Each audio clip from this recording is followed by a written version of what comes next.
Hard. Okay, reset, everybody. Reset. Hurry up with that blood.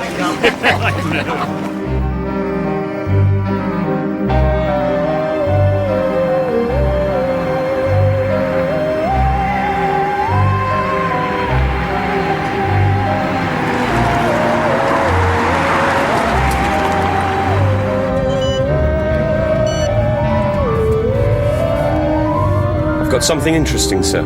I'm tailing George Ince. George Ince, really? Yeah, it's definitely him. That is not good news. With a bit of luck, he'll drive straight through and onto someone else's patch.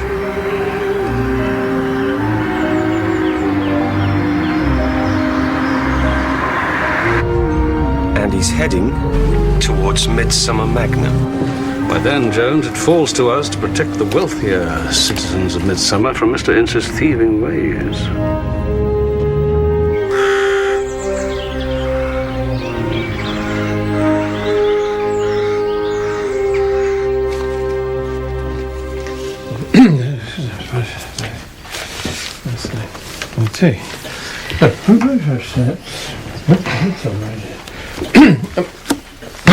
How's this sound? It is a little-known fact that in 1905, the Hungarian aristocrat and writer Baroness Orsi was a guest of Lord Fitzgibbon at Midsomer Magnum Manor. What's wrong? Neville, don't. Please. Well, you could have let me finish. You were going to say that the woman who wrote The Scarlet Pimpernel based the character of Sir Percy Blakeney on Lord Fitzgibbon, who owned Magnum Manor at the turn of the last century. Well, yes. Well, we know she never went near the place. Never mind met his lordship. We know that. Well, given that they're filming that very book in the grounds of the manor, don't you think it'll be a tad obvious to everyone else? You're right. The occasional embellishment to the history of a place. I mean, everyone does that. But Terence Charteris had no right to ask you to lie so blatantly. Well, if I don't play along, I lose the job. Where else am I going to find work in Midsomer Magna? Oh, they're still hiring extras on the film.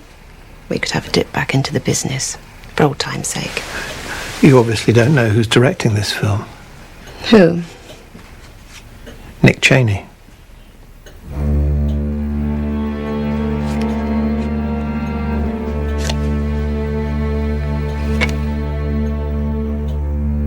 Right, everyone.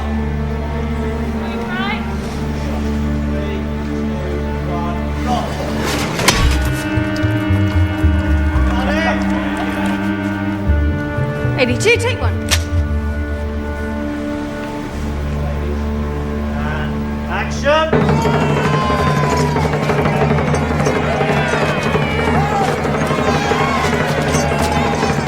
Got it.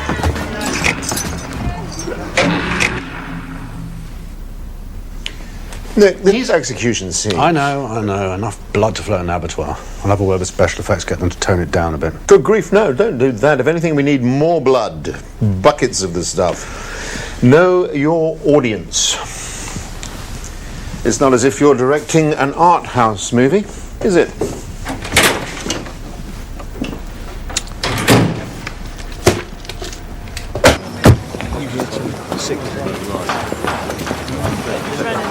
Jones. So Mr. Ince is here.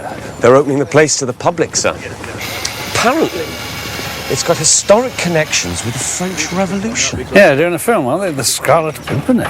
What you might call a remake of a remake of a remake. Yes, Joyce mentioned something about it. Where is he now? It's parked up around the side. You know, your informant has got to be right, hasn't he, about Ince setting up a job? I mean, what other interest could he have in a stately home? Maybe he's come for a dose of culture and the guided tour. Although George does prefer to guide himself around places like this. Yeah, usually by torchlight when there's no one else about. Let's find out what he's up to. 3, 2, 1, drop. Cut it. 82, take one. Action.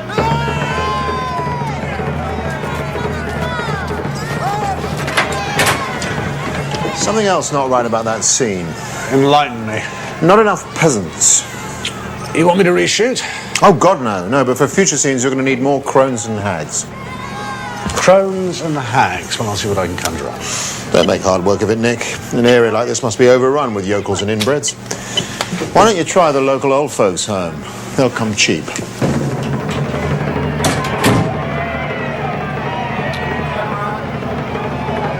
And drop.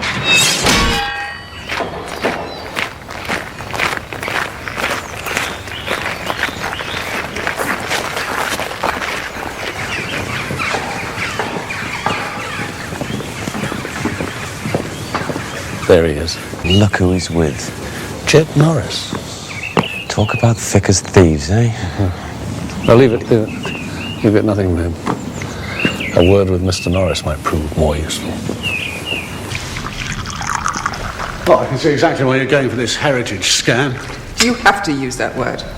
I'm joking, Diane. No, I mean, it certainly looks like an authentic historical pile. From what I gather, it's getting more authentically historical by the day. Got a man working on it.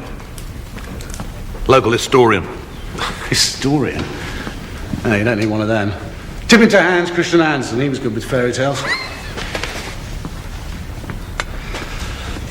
Listen, Terence. I'm not sure how much more I can take of Jack Braxton, man's a Philistine. Ooh. You want a producer sacked, you're going to have to clear that with Diane. Why is that? Because they're very good friends. Oh, I didn't even know you knew him. He's being facetious. I don't understand. I may have escaped your notice, Nick, but this marriage is on the rocks. We're just trying to hold things together till we get the business off the ground. So you and Braxton are, Close.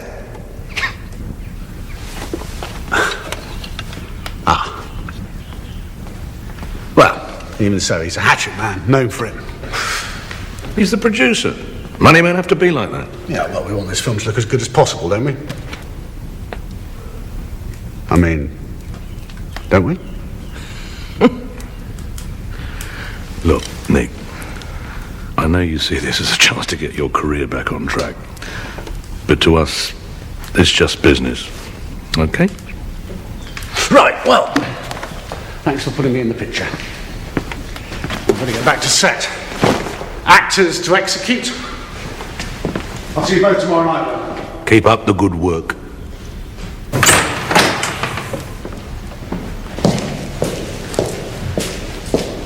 I don't know how you can bear that man in the house after the way he's treated our daughter.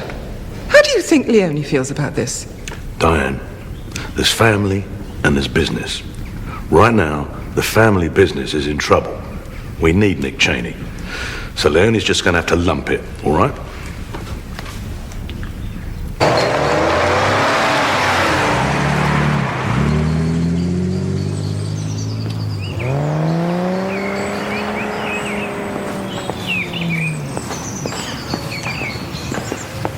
Hello, Jed. I didn't think you were due for release just yet. Parole.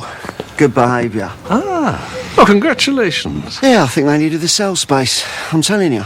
Overcrowding in prisons is criminal. So it's not somewhere you want to rush back to, is it? Never again. Can't handle any more. So why the meeting with George Ince? Wasn't a meeting. I just happened to bump into him. Small world. What's he doing here? You don't ask people like George their business. No, you don't. Nasty piece of work, George Ince. So what are you doing at Magna Manor? I'm working here. You work? That's right. Big laugh. Excuse me. Thank you. No meeting between Jed Norris and George Ince is coincidental. You can get hold of the management here. If anything untoward happens, I want to know about it. Anything. Sir. Can you get over to the props, boys? Yes? Nick, these are the old folk from the Cedars. Crones and hags, as ordered. Right. Well, Anybody else? get them fitted out with rags. I want them on set at 8 tomorrow morning, yeah? Some of them are over 80, Mr. Cheney. 9, then? Anybody else? Late. I mean, we've got to get the costumes ready. I mean, Nick?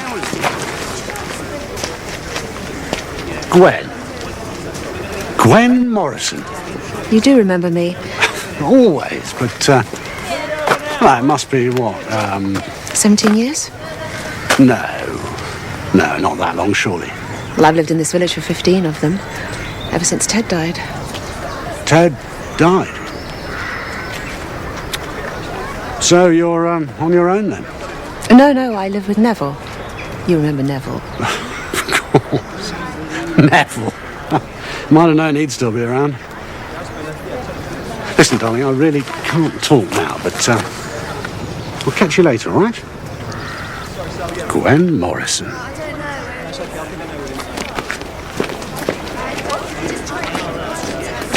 Excuse me. It's not as though you're asking me to update the history of the manor. That is exactly what I'm asking you to do. But what you want is pure fantasy. Your point? It's not ethical. And it shouldn't be part of my remit as events organiser of the manor. Don't flatter yourself. Part-time tour guide was all you were ever going to be. Were? I need to get this place open to the public ASAP. Till then, I'm just hemorrhaging money, so I can't afford to have whinging losers like you holding me back. Go on. You're fired. What you waiting for?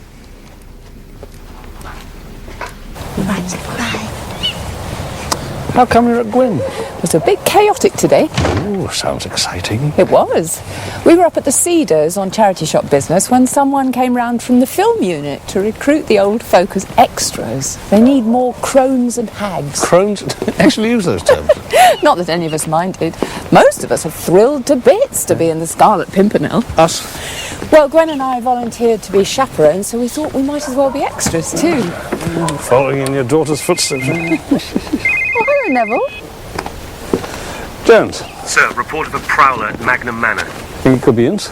Yeah, looks like it, sir. Right, get yourself some backup. I'll be right there.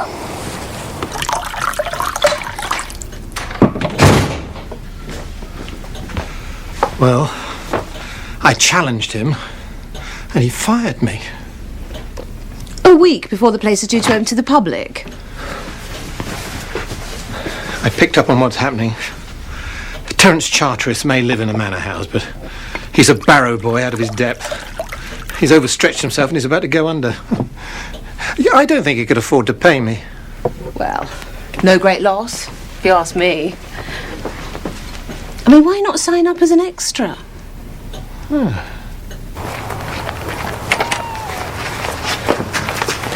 He's round the back somewhere. Right.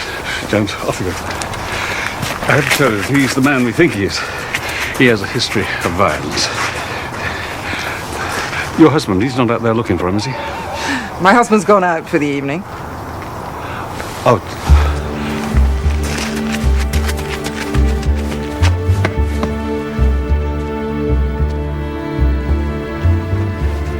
Police! Stop!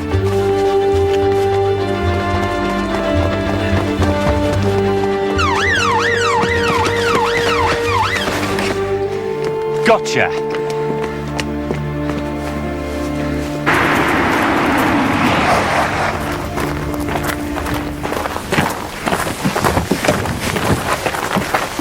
Oi! What's going on? Better late than never. Diane, what is going on? A prowler. Prowler? Where? Standing in front of you. Don't be ridiculous, he's a security guard. Since when? A couple of days ago. Oh, well, thank you for telling me. Then why did you run away? I didn't know who you were. I shouted, police. Anybody could do that. Security guard for the manor. And for the film set. Seemed to make sense, him keeping an eye on things over there while he was working here, so I had a word with Jack Braxton. Who's he? The film's producer.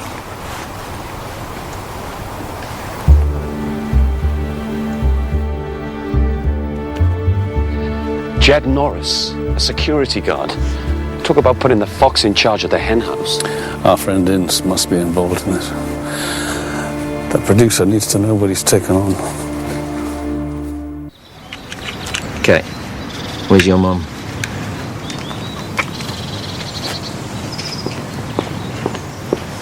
Come on, Leonie. I'm coming. Fine. Take that one. You know Gwen's got a job as an extra on this film. So I'm on my own in the charity shop today? Oh, I know. I was watching that Nick Cheney on set all day yesterday. What? You didn't say anything to him? Danny, please, you promised. Leave him to me. I want Cheney out of our lives, Leonie. For good.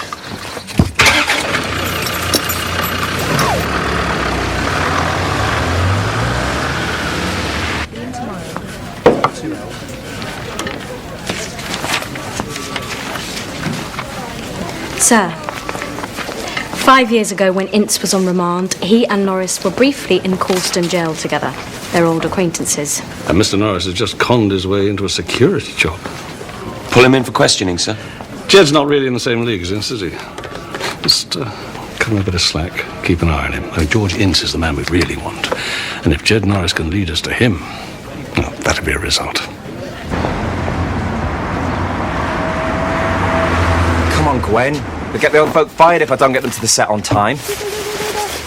Why don't you help Joyce with the old folk today? I'll stay here and look after Josh. No, thanks. I'm not going anywhere near that film set. Come on, we're out of here. Let's say bye to Auntie Gwen. Bye. Bye, Josh.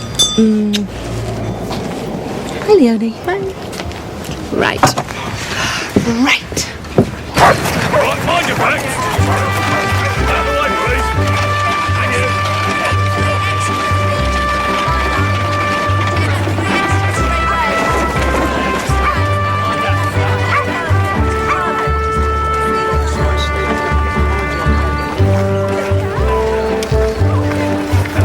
Joyce.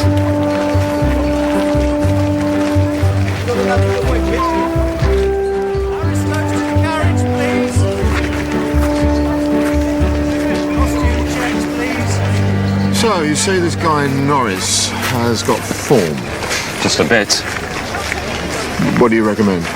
I'd like you to keep him on. At least then we'll know where he is for the duration of the shoot. And between you and me, he might prove a useful lead to someone else you want to keep tabs on. Suits me. He has all the qualifications I need. He's cheap. What's a tight budget, this film? Like a tourniquet. Still, we'd have half a chance if someone other than that clown of a director was calling the shots from behind the camera. Oh, but you're the producer, aren't you? I mean, don't you appoint the director? I do. And ordinarily, I wouldn't touch Nick Cheney, but he brokered the deal that got us this location for free. Knows the people who own the manor. Ah, Mr. and Mrs. Charteris. Friends of yours? No, we don't move in the same social circles. Lucky you. The wife's okay. The husband's a complete Philistine. The people we have to get into bed with to get a movie made. It's a figure of speech. Mrs. Barnaby looks very fetching in that red cap. Can we do something about these Presents behind the carts, thank you. I need you to stop in line with the arch, all right? Can we get some quiet, please, and a bit of concentration? All right, now the Let's just have a look, okay? The rider's going to come galloping in down here, all right? Can we finish checks now, please? Thank you. Rider comes galloping in, gives you the news from Paris. Get out of here, no time to lose. Barbarous hordes on their way, blah, blah, blah. Now, you're horrified but dignified. Remember, you're French aristocrats. That's all right. Can we get the coats off, please? One down! Can we get the coats off now? The coats off, Nigel! Right, going for a take. All right, standing by for a take. Turn over! Speed! Down running. Mark it. 1, 4, 3, take 1.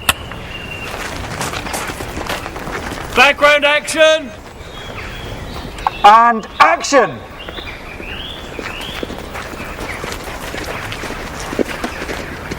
Go, go, go! And stop! And run back. Go! What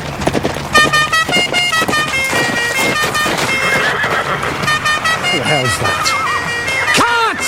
Cut! And we've cut there, we've cut! Reset! Reset! I know that car. Can't be. Throw him off the set. Excuse me, you can't park here. Hope I didn't disturb anything. No one makes an entrance quite like Raymond Clandillon. Dying art, I'm afraid. I tried to keep it going. Just passing? No, thought I'd stop for a while, get involved. Yeah, well, I'm afraid the film's already cast. I know. According to this, there's not a D-list celeb or clapped-out sports star to be found anywhere. You've got them all. So, no room for you, then? Oh, you can squeeze me in for old time's sake. And what makes you think I want a disruptive old queen like you anywhere near my film? You should have used your radio. I've given up the booze. Really? Smell my breath. I'd rather not. I need this. Oh, what the hell? We go back a long way, don't we? Oh, thanks, Nick. Show him where wardrobe is. He can be the cart driver. Reload. Are you offering me work as an extra? Take it or leave it. Okay. And if you so much as look at a bottle of booze... Tom, we've got a bit of time, it's all right. Okay, we do that again. And this time, if it's not too much trouble, can you get the timing right? First positions, please.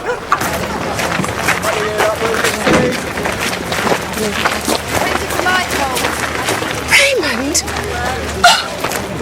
Is that you? In the flesh. Come here, you. What a wonderful, wonderful surprise. I don't know about you, but Christmas card every year just hasn't been enough.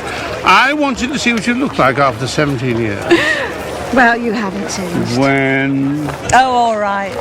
A bit frayed round the edges, but the car's still immaculate. But of course, I cherish her. If there was but one room at the inn, I'd gladly stay out in the cold and let her have shelter for the night. You might have to.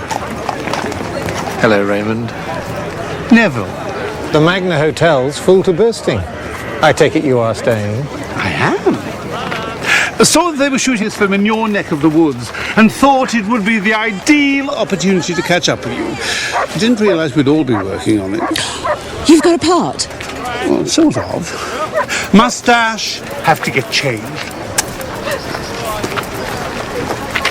Raymond? That's for the extras. I know. Hasn't that made your day? Working as an extra? That must be so humiliating for him. And in a film directed by Nick Cheney. All Aristo's and presents back on set in 15 minutes. 15 minutes, all right? What the hell's he still doing in your life? I always sign our Christmas cards from both of us. You knew he was still living with me. But why? You don't owe him anything. Ted's dead. You're under no obligation to look after his brother. I know that. So why would you want your brother-in-law lurking about the place? Particularly when you're, well, you know... What? Trying to entertain. Do you mean sex? Yes. It must be hard enough to come by in the dead and alive her like this. Oh, I've lost interest and all that. You? I don't believe it. If you go without something long enough, you get used to it. Then we'll have to get you unused to it. Oh, yeah. What you going to do about it? Your puff. That's my Gwen.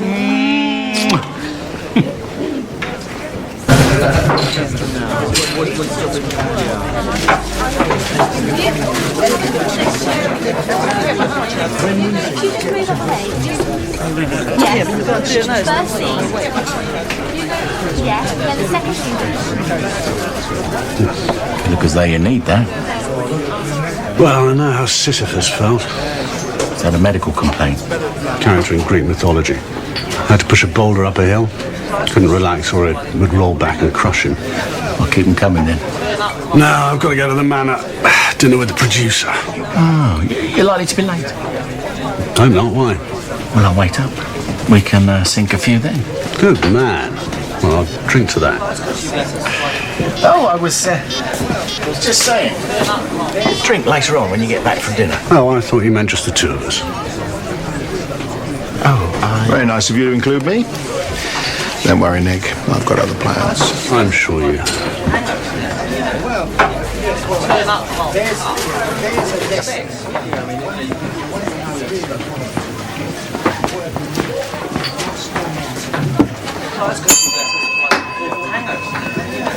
Can I help you, sir? You certainly can. I have spent the last 30 years coming out of the closet, and you have put me back into one. I'm sorry, I don't understand. I want a bigger room. Taxi for Mr. Cheney.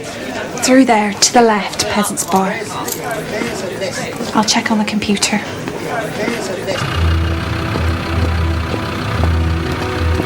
All right.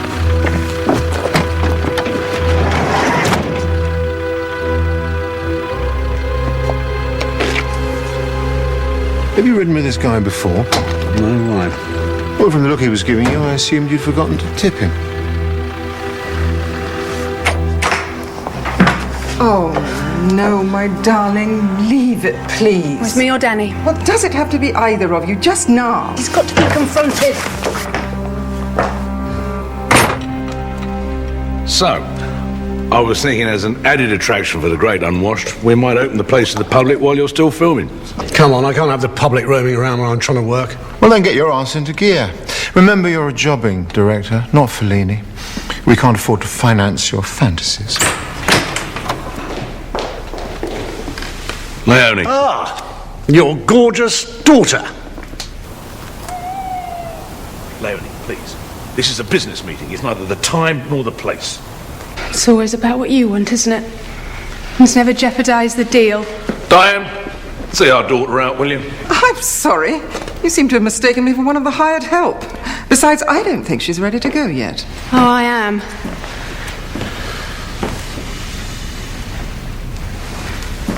Don't you even think about coming anywhere near me or my child. My child. Do you understand what I'm saying? Am I being threatened? Yes. You are.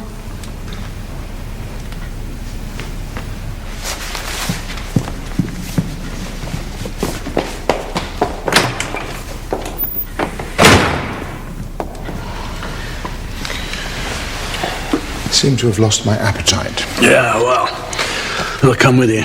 You're the reason I'm leaving. Sorry, Nick. Maybe this wasn't such a good idea after all.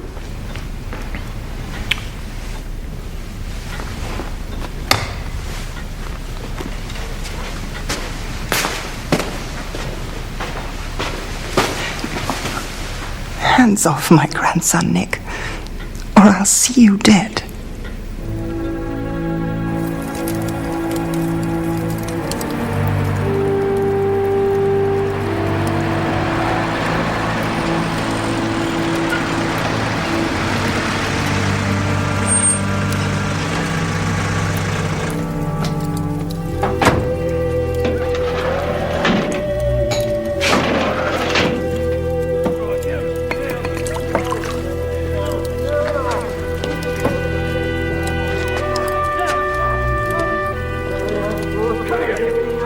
I promised Leonie I'd stay out of this, but if you go anywhere near her or Josh, no! Even the taxi driver's threatening me now. This whole bloody village in on this. No, just me. And just what has it got to do with you? I'm Leonie's partner. Partner? How PC. Well, partner or not, you have no right where Josh is concerned, but I have. So if I choose to get closer to my son, there's nothing you can do to stop me. Oh, there is.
Now, George, what have you got here?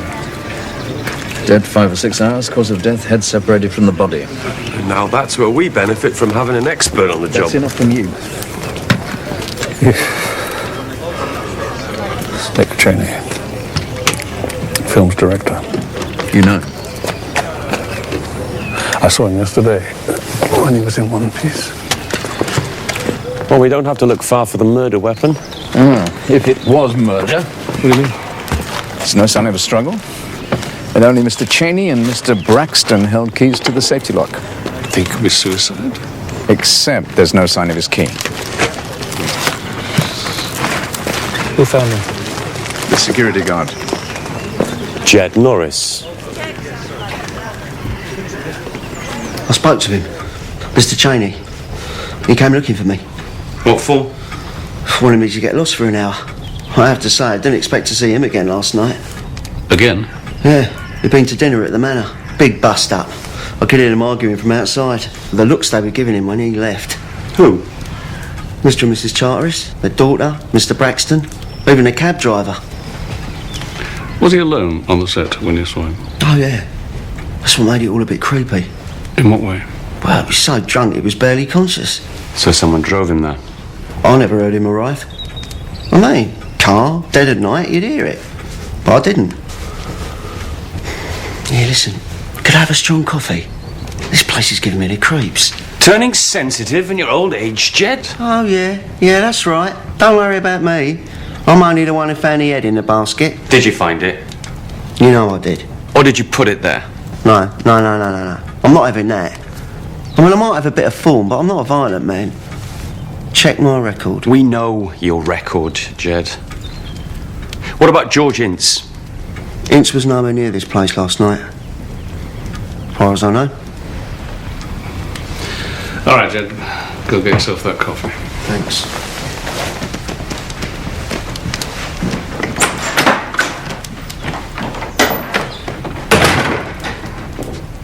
What about Ince? He's a violent man. Yeah, but he's a robber, first and foremost. And if Cheney had disturbed him during a break-in, yes, he would have attacked him without a second thought.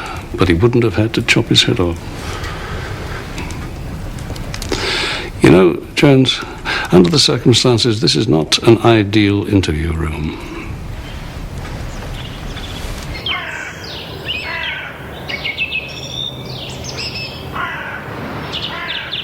Who was at the dinner party last night? It was a working dinner, just the three of us.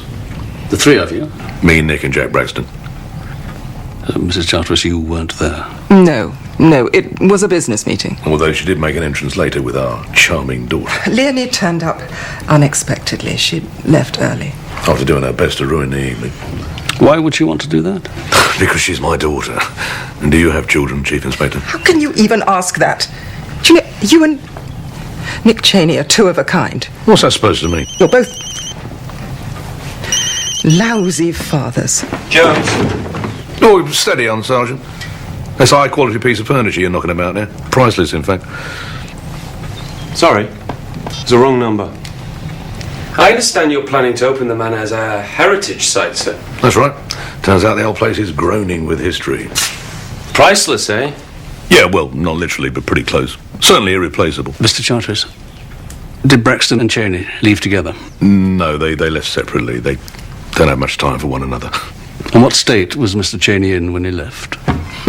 No, he'd had a drink. What does that mean precisely? It means he was drunk, and objectionably so. That's Nick. As though that makes it acceptable. Look, I suppose there's no way of stopping this, Chief Inspector. I'm sorry? All the negative publicity. Oh, that is not my department, I'm afraid. Mrs. Charteris, what did you do after Mr. Cheney left? I had an early night.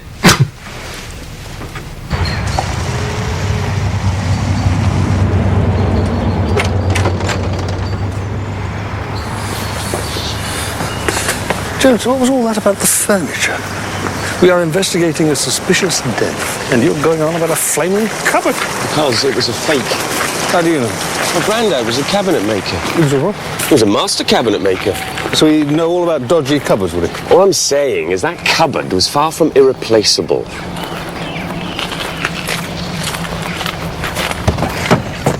Ironic, isn't it? An every expense spared production, and the cheap old prop we had made up to look like a guillotine actually works. But you want to know if you can carry on filming, yeah? I was thinking more along the lines of when. Are you going to find a new director at such short notice? On our budget, we won't. Although Cheney wasn't being paid, his indulgent style of shooting was costing us a fortune. Not being paid, eh? He was on a profit-sharing agreement. That's how desperate we both were. No, I will take over as director. Will you? You seem very pleased at the prospect. Mr. Braxton, is there someone who can confirm where you were at the time of Nick Cheney's death? Like Mrs. Charteris? What are you implying? Mrs. Charteris, she called us out a couple of nights ago to investigate a prowler. She said she was just about to go to bed. So? Well, her husband was out. Your car was at the front door. Okay. Diane Charteris and I spent last night together too. So you are each other's alibis for the time of Nick Cheney's death? Thank you. Yes, you can carry on filming, but only because I want to keep everyone together for the sake of this investigation. Thank you, Mr. Braxton.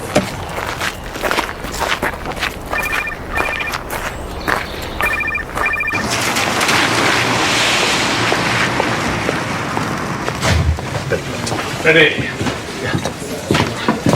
Morning, sir. Nick Cheney. He was staying here, wasn't he? That's right. I heard him come back last night, only he didn't. I'm sorry, you've lost me. He'd been for dinner at the Manor. We'd arranged to have a drink when he got back. Well, I heard Danny's taxi pull up outside. Danny? Who's Danny? Danny Twyman. He's a nice lad, runs a local minibus. And you recognised his voice? Yeah. They were having an argument. About what?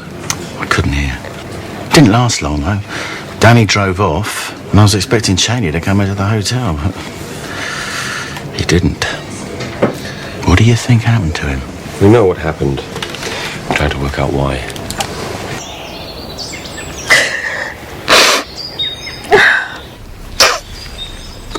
We knew him when he first started out. He was a louse even then. What a waste of life. What a wicked waste of life. Fortunately, his own this time.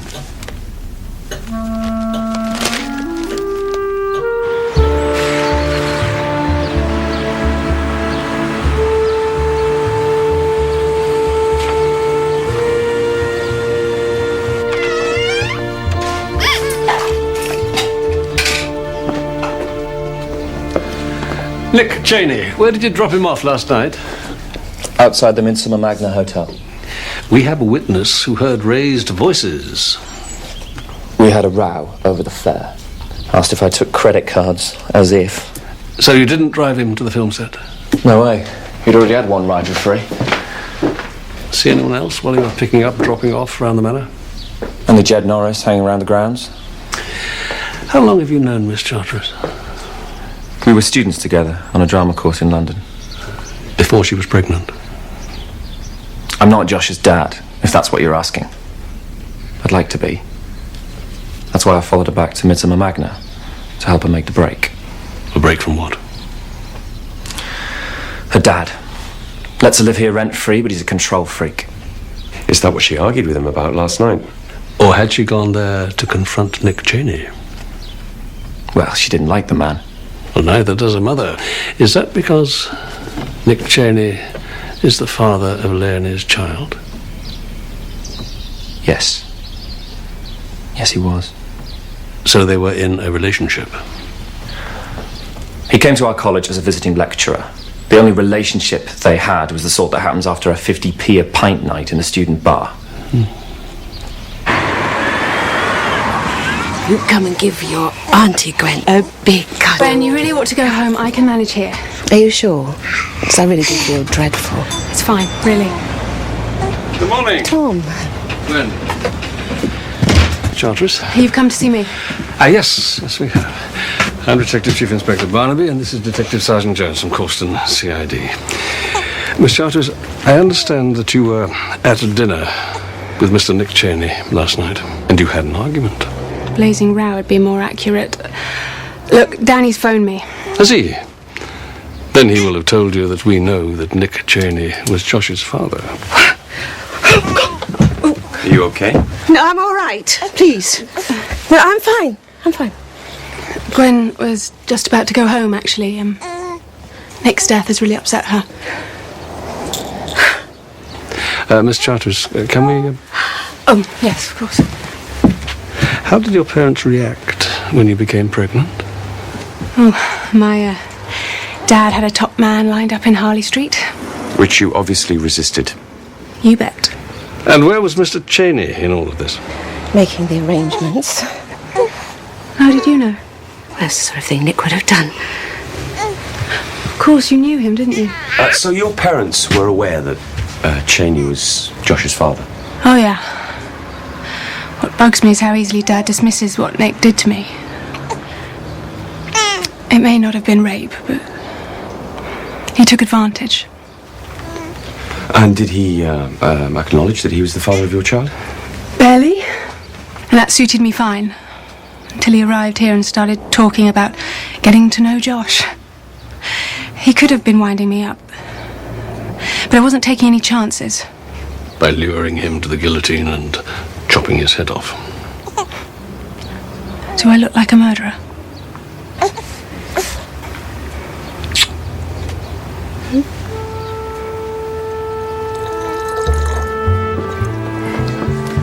Yes, and Lady Arabella, her name was.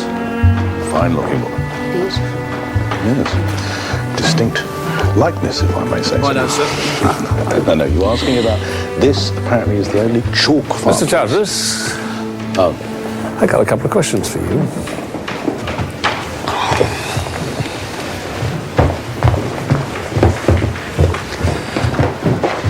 Why didn't you tell us about the argument you had at your dinner party the other evening? It was just Leonie being bloody with Nick. The father of her son. Oh. You know about that now, do you? Single mother against the world. She's hardly a single mother. She's in a relationship. Oh, is that what you call it? You don't approve of Danny Twyman? You're serious? Went against the grain to hire him for the evening. But he's the only taxi in the area. You hired him? Yeah. Paid him on account to pick Nick up and drop him back off again. You must have had a very complicated relationship with Nick Cheney. I've known Nick for years, Chief Inspector. And you knew about his affair with your daughter? Yes. And you still felt able to entertain him to dinner under your roof? That was purely business.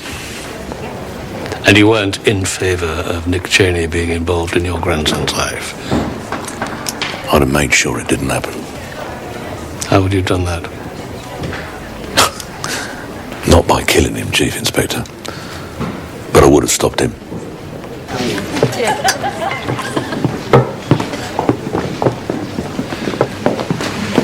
How long had you known Nick Cheney? We worked on some films together. Yeah, we looked him up on the database. Apparently he made a few box office hits. Oh, he'd known what it was like to work with big names, big budgets.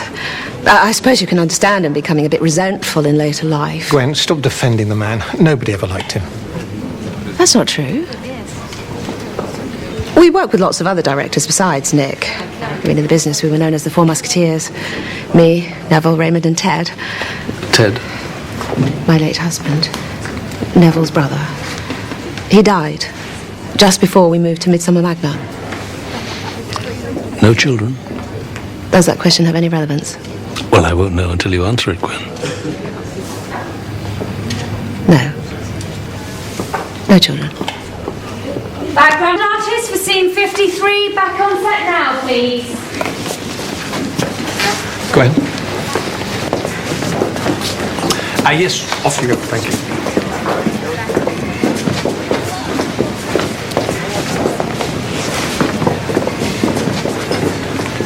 Touched a nerve there. I thought I might. Last time I saw Nick as he was leaving for dinner, I was in reception trying to get moved from my shoebox of a room. And where were you after that? In bed, exhausted and defeated. You didn't like Nick Cheney, did you? No, and I did briefly entertain the notion of trying to kill him to get a bigger room, but I thought that was a touch excessive. Did you have any other reason for wanting him dead? Believe me, having to spend the night in that single bed was reason enough.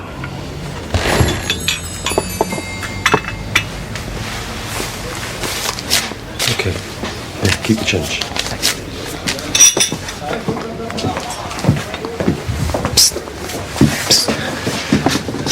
Chief Inspector.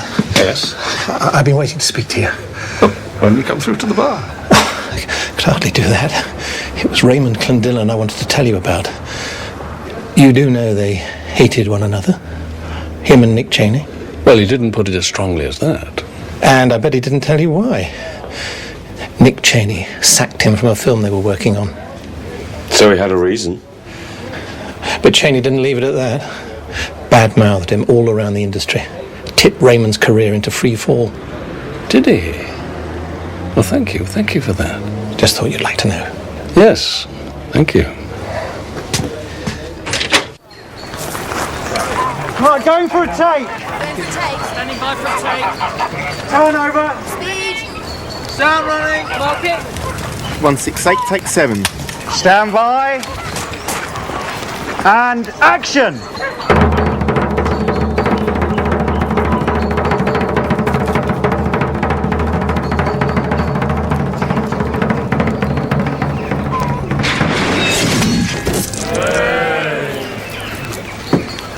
Cut! Cut! I would like to try and clarify something. You are downtrodden peasants. And these people, see, these people have ground you into the earth. They've exploited you all your lives. You hate them with a passion. And now it is payback time. So when you hear the blade slice through their necks, I want you to try and imagine your feelings of joyful revenge. And let me hear it.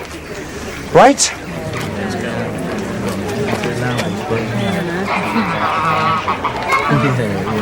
Okay, reset everybody. Ronnie, how long with the blood? 10 minutes. Make it 5. Raymond Clandillon was no fan of Nick Cheney. Neither was Neville Haywood. And Jack Braxton's almost joyful at getting rid of him from the film. Diane Charteris loathed him. Not sure about the husband, though. Hurry up with that blood. Gwen, you shouldn't be doing this. You're still in shock. Take it up. I've always been a professional, Joyce. I hope I still am. And of course, there's Danny Twyman. He admits having a row with Nick Cheney, but he lied about the reason, didn't he? I mean, he couldn't have been over the taxi fare because that had already been paid for by Terence Charteris. So, why should we believe him when he says he didn't take Cheney to the film set that night? Hello? What's going on over there? Someone find me a unit nurse, please.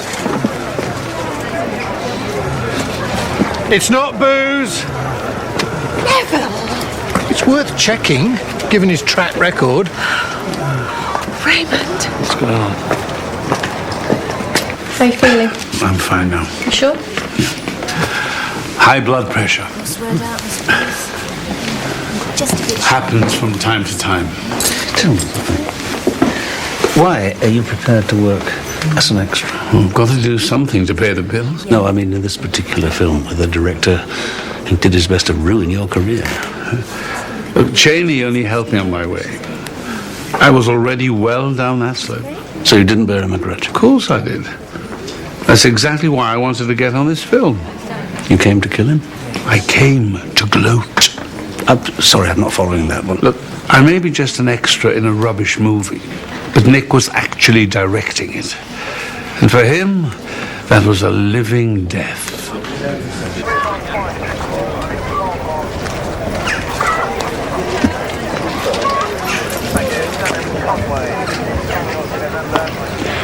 Mr. Braxton? I'm sorry.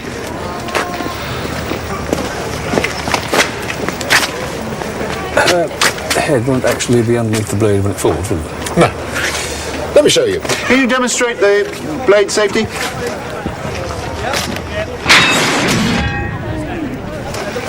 Satisfied? Ah, yes. But that guillotine remains under guard at all times, and you retain the key, okay? Fine. Is it absolutely necessary for him to be here while we're filming? Well, I can have him removed. We'll have to shut down your film set. If he goes, everybody goes. Right, let's do this. Quiet, please. Going for a take. Stand by. Turn over. Running. End board. Stand by. And action.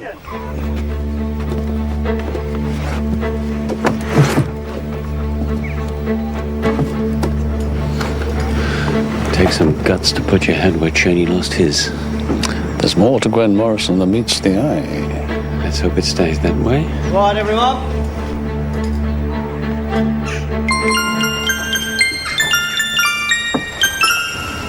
Cut! Cut!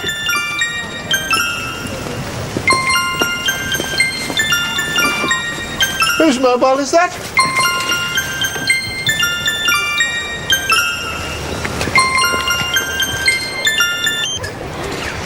Sorry. Beautiful.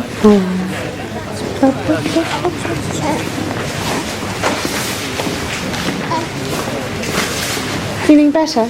Much. But you look as though you could do with cheering up. I'm all right. I've got Josh. Cute little fellow, but he belongs with his mum. He's the last thing you need right now, and you know it. So what do you suggest? A spin in my beast. It'll put the glow back in your cheeks again. But I can't. I've got to wait for the old people. They can manage without you. Now, come on, come on. We'll go for a trip down memory lane. That argument you had with Nick Cheney was nothing to do with a taxi fare, was it? You were angrier than that, was I? Yes, you were. Nick Cheney was trying to get involved again in Josh's life. You couldn't let that happen, understandably. No, I don't know why you were worried. It wasn't as if Laney was about to push you out in favour of Nick Cheney. Although successful film director, cab driver, given the choice. Yes, and after all, Nick Cheney was the real father. The best thing Nick Cheney ever did for Josh was stay away from him. Real father. I'm the only father Josh has ever known, and that's the way it's going to stay.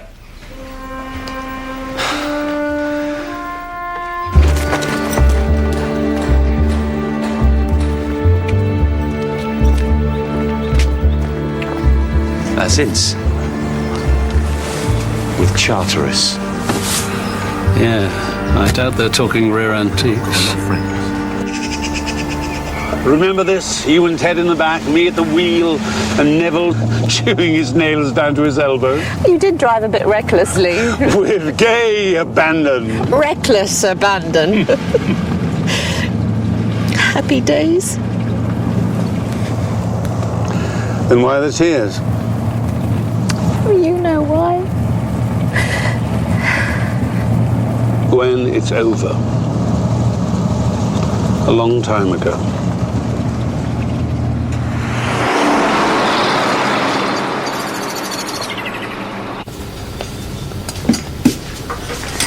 We've found traces of oromorph in Cheney's body.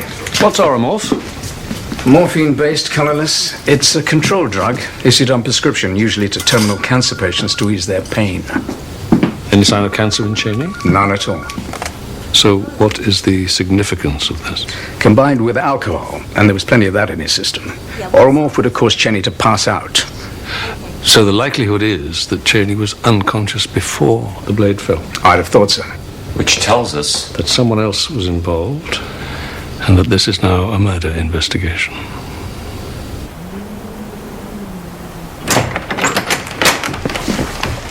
Now what?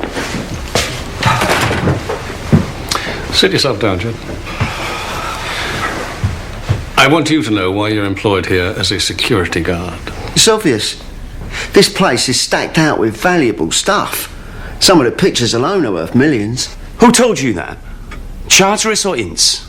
I don't know what you mean. They're in it together, Jed, and you are being taken for a mug. There's nothing in this place worth more than a few quid. It's all fake. It's an insurance scam, Jed. Once your friend Ince has cleared this place out, who do you think I'll be looking for as the inside man who let him in, eh? With your record, it'll be open and shut. Charteris and Ince know that you are no grass. In fact, they're relying on it. It'll be a long sentence, too. Yes, indeed it will. Especially if he's involved with a murderer. Murderer?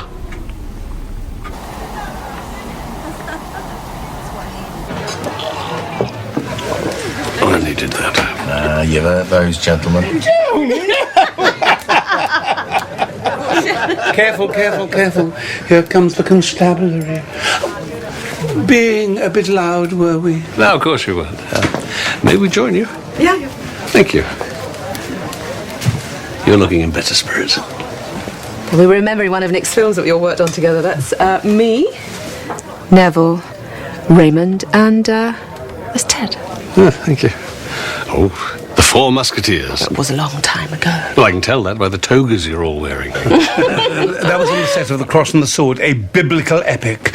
They were slaves. I was an army commander. I was actually on a horse. Raymond was an actor back then.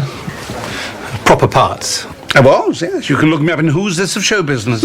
Well, you're an extra with the rest of us now. And it's the drink which has brought me this far down the evolutionary scale, Your Honour. Shame it was the solo trip. Neville. But no, you had to drag Ted along for the ride. Neville, that's not what happened. For pity's sake, Gwen. Your husband, my brother, drank himself to death. And he was always there to buy the next round. I'm going home. Sorry. Excuse me. Thank you. Thank you. That's mine. Oh, so you're going to let me keep it? Sorry, darling. Oh. It's the only one I have of Ted.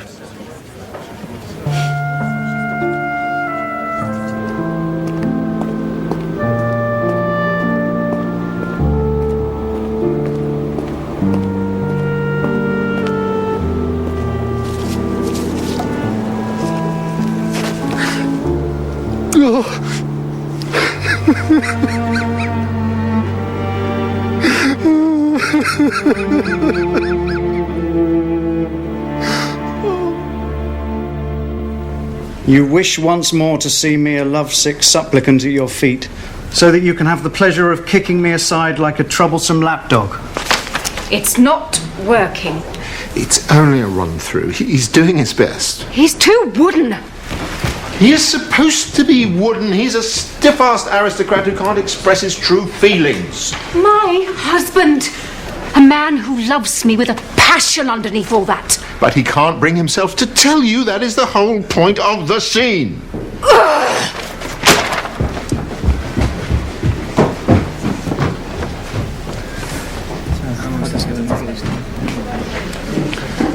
Let's take a break. Reload.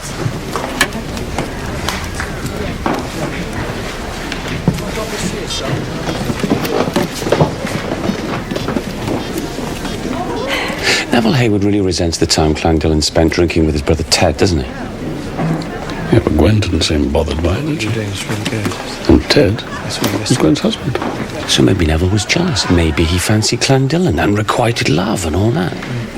Do you think Neville's gay? Well, he's never married. He's lived with his sister-in-law most of his adult life. Yeah, well, not sure about that. Thought you were doing this really good. Problem, Mr. Braxton? No, just the usual. Why don't you get someone else to read the scene with her? Any suggestions? Yeah, Neville Hayward. Who? Neville Hayward. There, talking to her. I wouldn't expect you to. An extra? He'll be no better. She doesn't want someone who's better, Mr. Braxton. She wants some acknowledgement to the tantrum she's just thrown. All right. Might be worth a try. Only if you do me a favour. Thank you. Stand by. Last thing I was like that. I'll always be guided by you.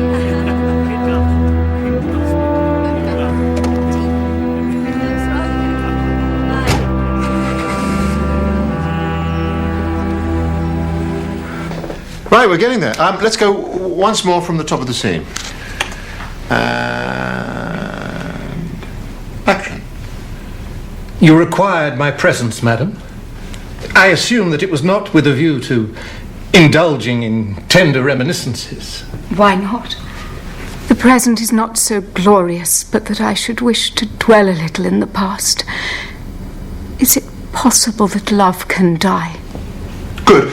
But you're ferociously proud and you're determined to get him to express his true feelings for you.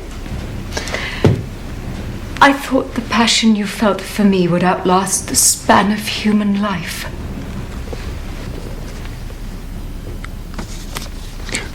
You wish once more to see me a lovesick supplicant at your feet, so that you may have the pleasure of kicking me aside like a troublesome lapdog. I entreat you, can we not bury the past? But I understood you to say that it was your desire to dwell in it. And tears. Since it distresses you, we will speak no more of it. Unable to express his feelings, he turns and leaves. And that is where we're going to cut. That's absolutely wonderful. Are you happy? Right, well, all we need now is for Sir Percy to grace us with his presence, and we're away. Jack, have you got a minute?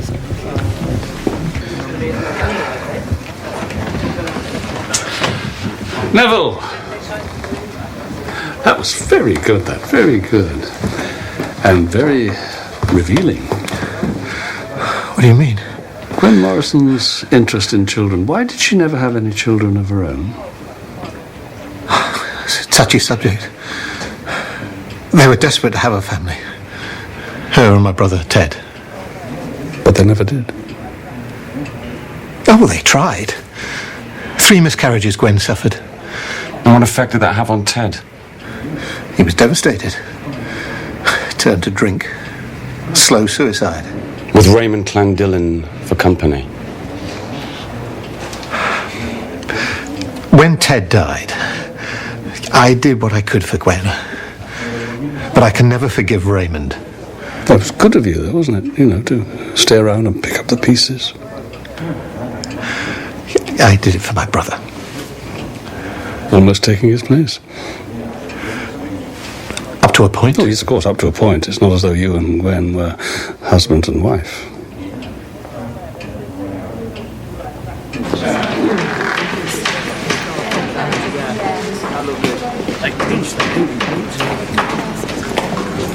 There we go. Try that one. Sergeant. We've just been talking to Neville Hayward. Oh, that sounds ominous. What's he been telling you?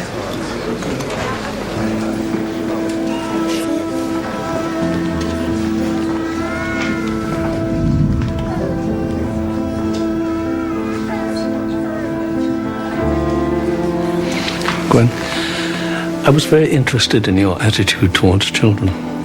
And Neville told me about your 3 miscarriages. He had no right. Was your husband, was Ted the father in all 3 pregnancies? Or am I right in thinking that in one case the father was Nick Cheney? This is none of your business. Well, I'm sorry, but I think it certainly is my business. I'm trying to find out who killed Nick Cheney. And since I believe he was the father of one of your unborn children, I think it's very much part of my investigation. Where's all this come from? It comes from your behaviour with Josh in the charity shop. When you found out that Nick Cheney was his father. That we know that Nick Cheney was Josh's father. She was just about to go home, actually. Nick's death has really upset her. I couldn't believe that I was holding Nick's son after I'd killed our own. I so wanted to have that child, but I couldn't do it to Ted, not after what we'd been through. And so I let him think that I'd had a miscarriage. What about Cheney? He made all the arrangements. He was good at that sort of thing. Gwen, did you kill him?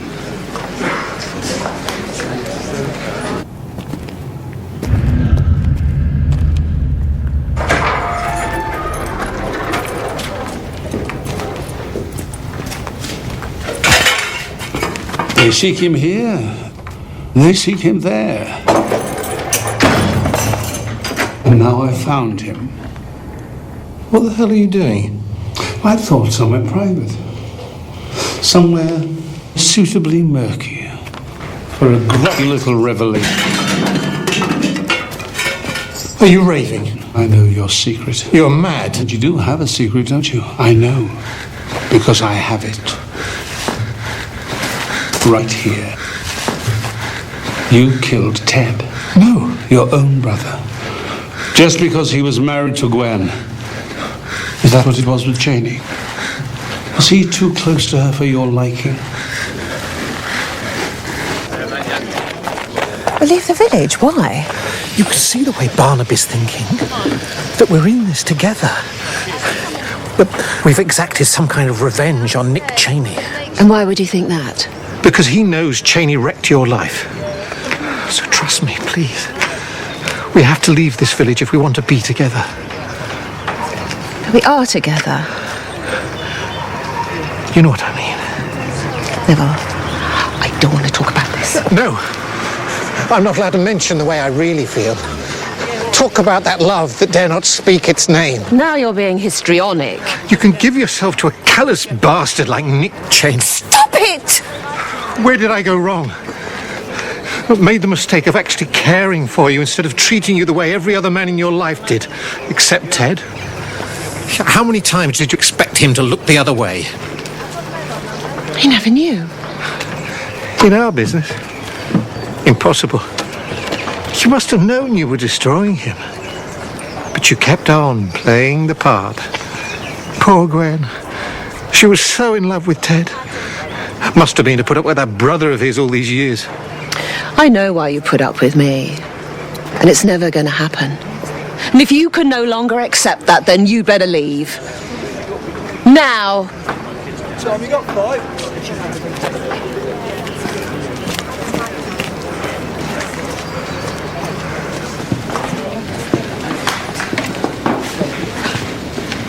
Raymond, it's you. You're still down in the dumps, huh? Just had a terrible row with Neville. Well, that's not difficult. Here. Have a few swigs of this. I thought you'd stop drinking. I have. But I'm like an old St. Bernard bringing succor to those that need it.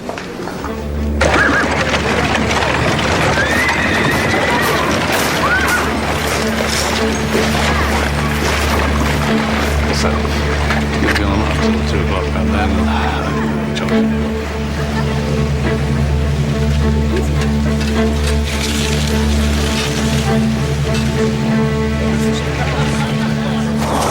You haven't seen Gwen, have you?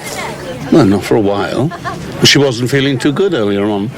She might have gone home with Neville then. More than likely. Oh! Ron, Maria!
You all right? Bloody but unbowed. In fact, not even bloody.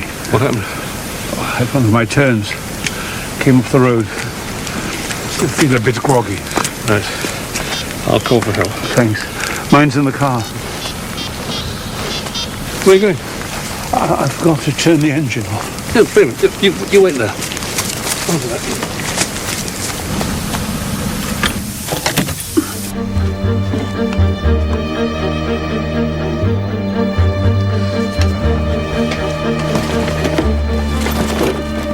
Right, rescue vehicle's on its way. Come on, Raymond. Let's get you to A&E. Oh, there's no need for that. Yes, there is. Come on, no arguments. You've got to be checked out. Come on. Tell me, you and Gwen Morrison, why do you get on so well? I suppose it's because we both once cared for the same man.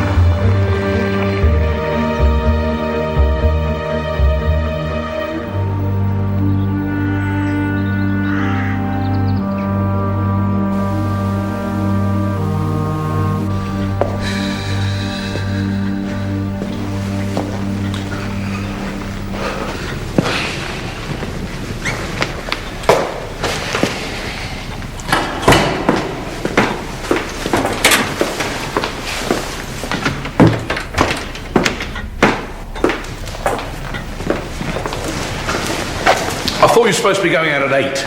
It's nearly 9. It's a girls' night out. It's nothing to do with you. Let's drop the pretense, shall we? You're off to spend the night with Jack Braxton. Of course, I'm simply keeping up the facade of civilised duplicity. Enjoy your evening with Lady Blakeney, or whatever her name is.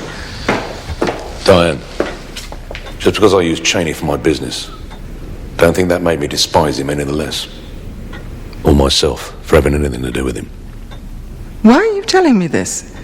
Did you kill Mick? I'm just saying, I'm sorry it had to come to this. Why didn't you say that while there was still time?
Oh, that's ridiculous.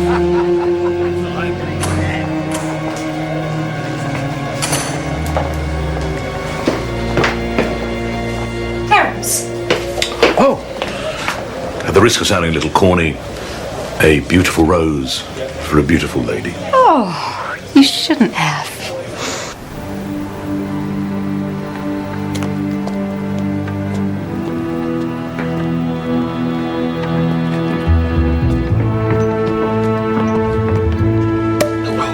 Special occasion? Special drink for a special lady.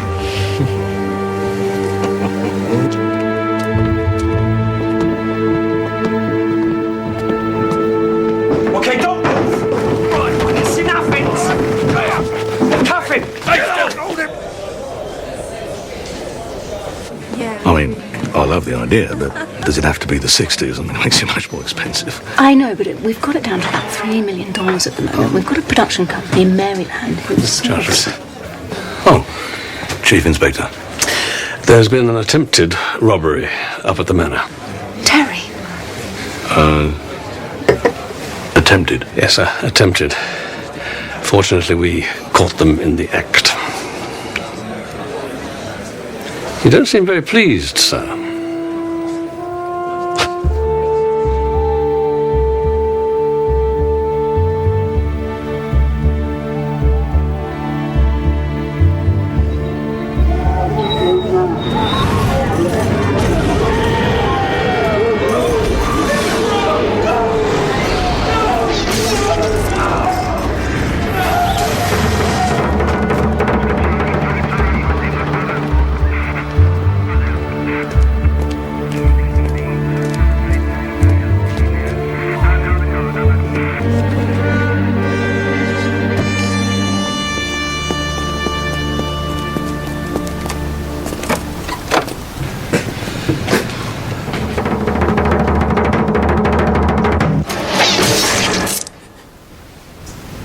Very vigilant, Jed. I was going to give you a ring, Jed, and I thought you'd prefer to hear the news in person.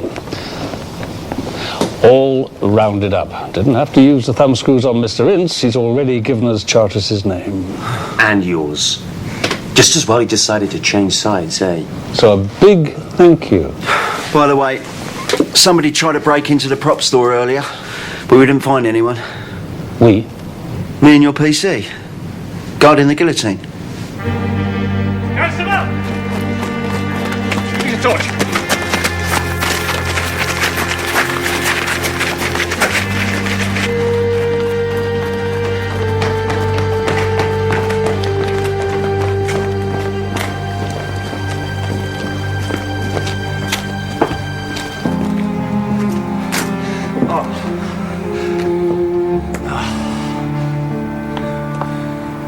Oh, my Gwen.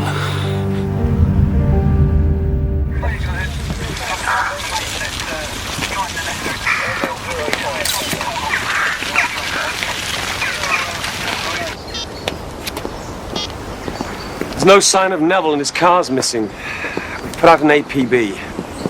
Ah, the law never sleeps, eh? A bit early in the day to come calling, though. Could say the same for you, sir. No car, I've come to catch a lift from Gwen. What?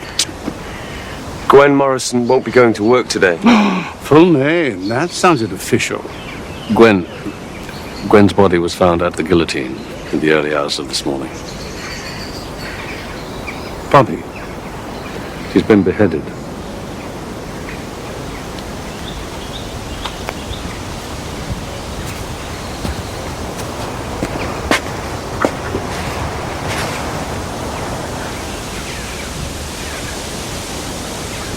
Picture it and block it out of my mind at the same time. Oh, God. How's Neville taking it? Well, we'll know that when we find him. Gone missing? It appears so, yes. Well, does that mean... Does it mean what? Oh, Gwen dead, Neville gone missing. Do you think it's likely that Neville would have harmed her? Gwen, no. Oh, he'd love to get me under that blade, but Gwen never. There's no love lost between you two, is there? I'm afraid I might be partly responsible for him disappearing. What's this? An anonymous letter. Well, it was sent to Ted anonymously anyway. Telling him about his wife and Nick Cheney. Did Ted know who was responsible for this? No, but it had to be from somebody that wanted the marriage to break up. Someone who was willing to spend 15 years of his life with Gwen without ever letting his true feelings show. That's why you're the chief inspector. Took me years to work that out. What did you do with this? Oh, I confronted him with this yesterday. For a grubby little revelation. He was a snivelling wreck. Because I have it. Right here. Especially when I threatened to show it to Gwen. And what would that achieve? It was a bluff. I wouldn't have done that to her. But Neville didn't know you were bluffing. No. I thought he deserved to sweat.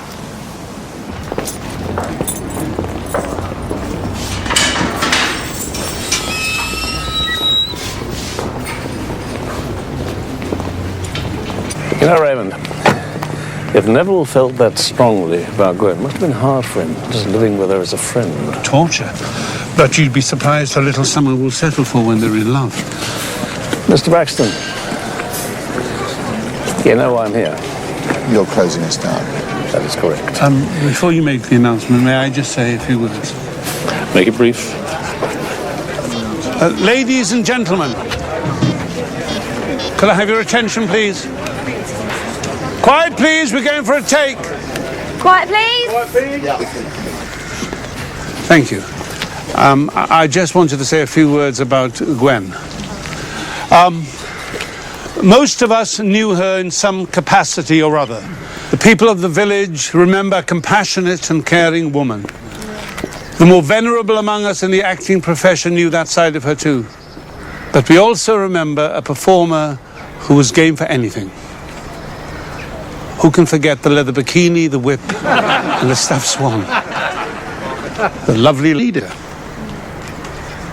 Well, the point is, Gwen was a very special person. And however we choose to remember her, we should do our best to keep that memory alive. Thank you. The lovely leader?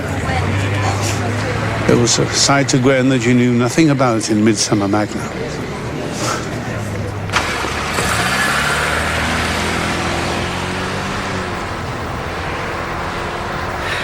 So Gwen hadn't returned home by the time you left the house yesterday evening, right? I didn't expect her to. Why is that? I thought she was deliberately staying away till I'd gone. But had she asked you to leave? Where did you plan to go? Plan? Do I look as though I had a plan?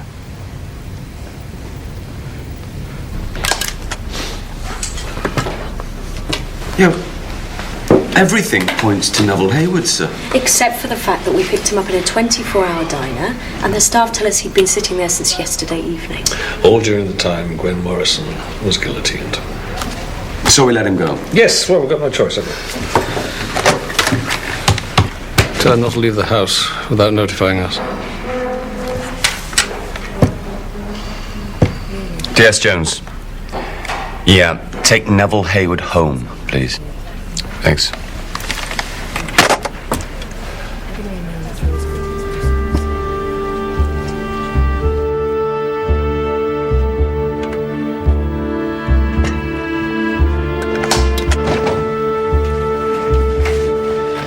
On my way home, Tom. George. But we found traces of oromorph in Gwen Morrison's body. Did you? Enough to render her unconscious before she was killed? Definitely. So they were both unconscious by the time the killer laid them under the blade of the guillotine. That's why there's no sign of a struggle from either her or Cheney. I still don't see how it's possible to get them there without being seen or heard. No, me neither, especially Gwen. I mean, all right, the killer broke into the prop store as a diversion, but that wouldn't have given him the time he needed, would it? No. Unless...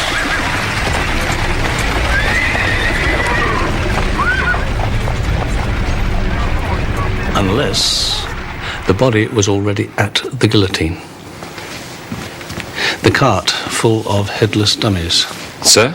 Headless dummies, Jones. He should have been driving them away from the guillotine, not towards it. George, come back. I want you to be part of this. The oromorph. You said it was available on prescription, yes? At any high street chemist. Or hospital pharmacy. That's how we knew where it was. Raymond, get you to A&E. Oh, there's no need for that. Yes, there is. Come on, no arguments.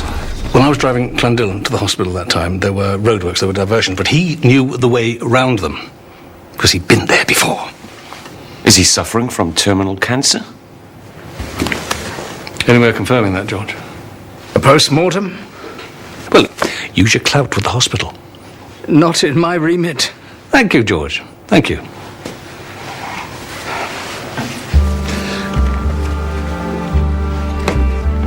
I don't anymore, as you know.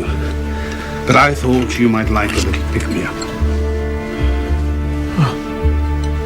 You suspected, didn't you, that Neville was in love with Raymond and jealous of spending so much time with Ted? And that's when I thought Neville was gay, but he isn't. But Raymond is.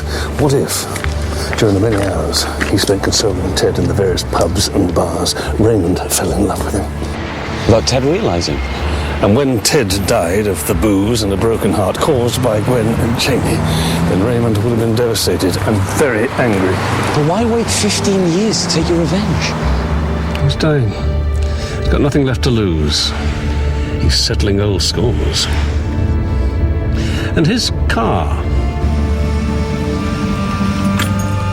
I didn't realize it was still running.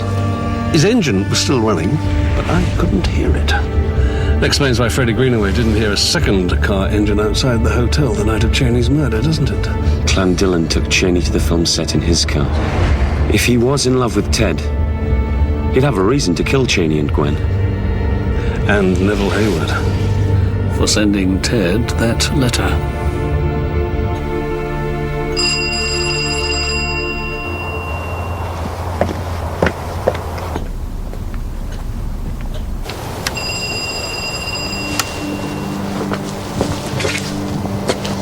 No sign of movement, sir. Film set.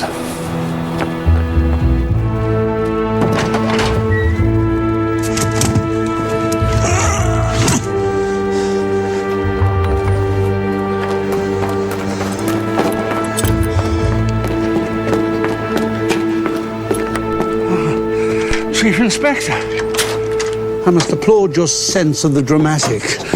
Unfortunately, your timing's just a little bit out. There is no point in this. Oh, I think there is.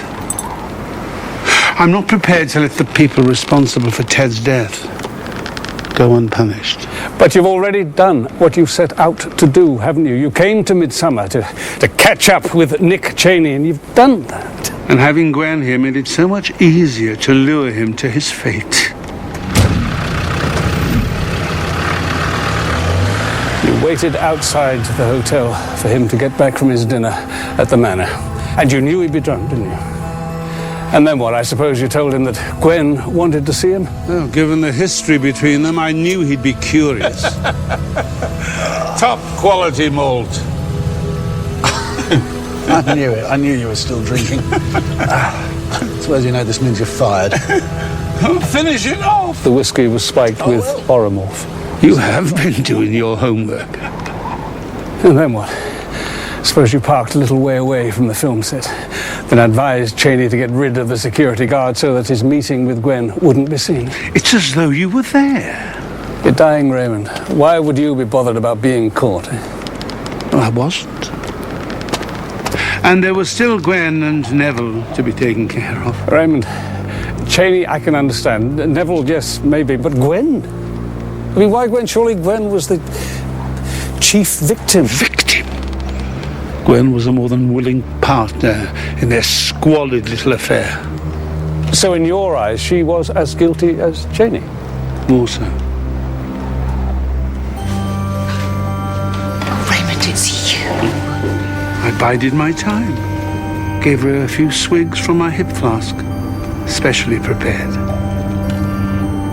Whiskey and oromorph.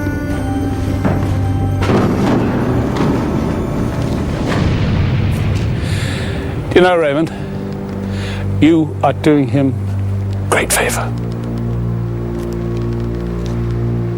You think so? Yes, I do. He wouldn't want to wake up to the memories he'd have to live with. Don't come any closer, Sergeant.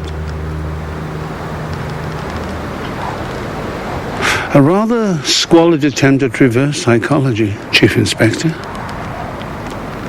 But it's worked.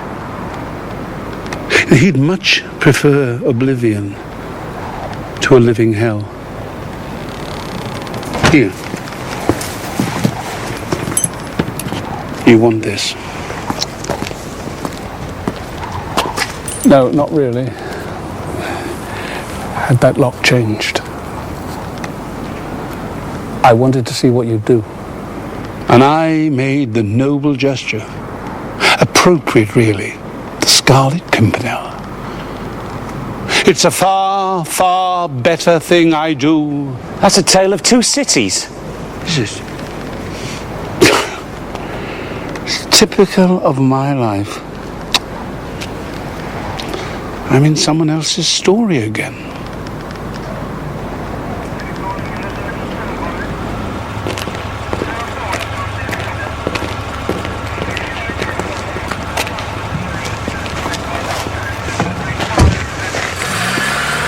By the way, thanks for telling me about changing the lock. Oh, sorry. Sweating cobs back there. Yeah, I'm sorry. It was a last-minute decision. That's just as well. He was going for the hat trick. I mean, Cheney, Neville, I can understand, but I have no idea how he really felt about Gwen. Oh. I think he'd be very pleased, very proud if he could hear you saying that. Sir? Well, obviously, he saved his best performance to last.